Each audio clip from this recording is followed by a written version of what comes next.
Elise Newman's a very happy person.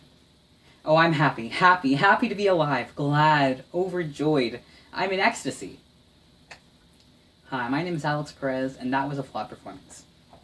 That was a flawed performance because the piece, because of three specific reasons. For one, there was no binder. Two, this piece was not dressed. And three, the intro could have been a lot stronger.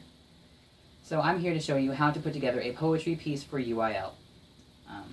Some things you'll need are access to poetic literature, a computer, printer, and/or copier as well,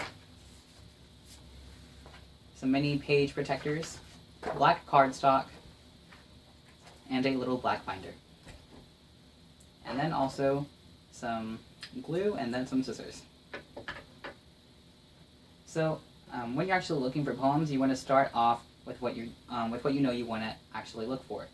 So by doing this, you have to start off by going to the UIL website and finding the categories. The categories are basically just rules set forth by UIL, so we actually know what people are supposed to be talking about. To access what you need, you want to go to the UIL website and click on items in the following order: academics, speech and debate, oral interpretation, and then the year poetry categories. So for this one, it would be 2016 to 2017 poetry categories. All right. So now that you have the categories under your belt, hopefully enough, you use the restrictions to know what you're talking about. So for this one, category A is a change in the world around you. So I chose a change in my personal world, and now that I have that set, I can go ahead and start looking in literature. When looking in literature, you can find poems in anthology forms, or you can even find them in single author forms. I prefer usually to go the anthology route because I can find a lot more diverse poems in these type of books.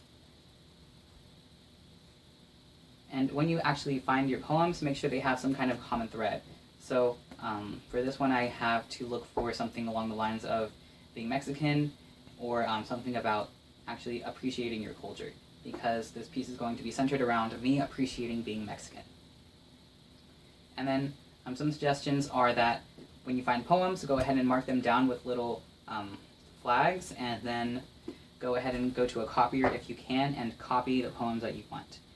So you have enough resources to follow on the next step. And the next step is actually typing up your piece and putting it and printing it out. So for starters, you want to go ahead and start with an intro and or give a teaser first. So a teaser is just a taste of your piece before you actually start your intro. So for the intro, give a personal relation of what you're going to be performing about. You want a sentence that will subtly say that you fit within the category restrictions, make it conversational as well, and list your poems and authors. When you're actually typing up the program, I use Microsoft Word, so I'm just going to be talking in those terms. You want to go ahead and go to Layout, Orientation, Horizontal, Columns, and then click on 2. And then when you're actually typing up your piece, you want to make it a cohesive story. So the poems' relation to each other is actually going to be very critical here in order for you to actually have a introduction, a rising action, if you want to call it a climax, but usually it's just going to be a highest point in tension, a rising action, or falling action, sorry, and then a denouement, where basically all the loose ends are tied together. So make sure you don't turn the page at an awkward time. Make sure that all the sentences reach a complete thought, and then you can turn the page. The word count should be 750 words or less, on average, to fit within the time constraints of 7 minutes. And then actually you move on to pagination, where you're just going to be printing it out and then getting your black cardstock, measuring it in relation to these, and then cutting it, sliding the page into what you need. So you have the outcome of black cardstock cut out, and then your piece cut out as well, and just putting it in your binder. Do that a couple of times and you'll be set. Hopefully this helps you with your aesthetic in the round. Work on your characterization with your coach, and good luck on your interpersonal journey. Thank you for listening.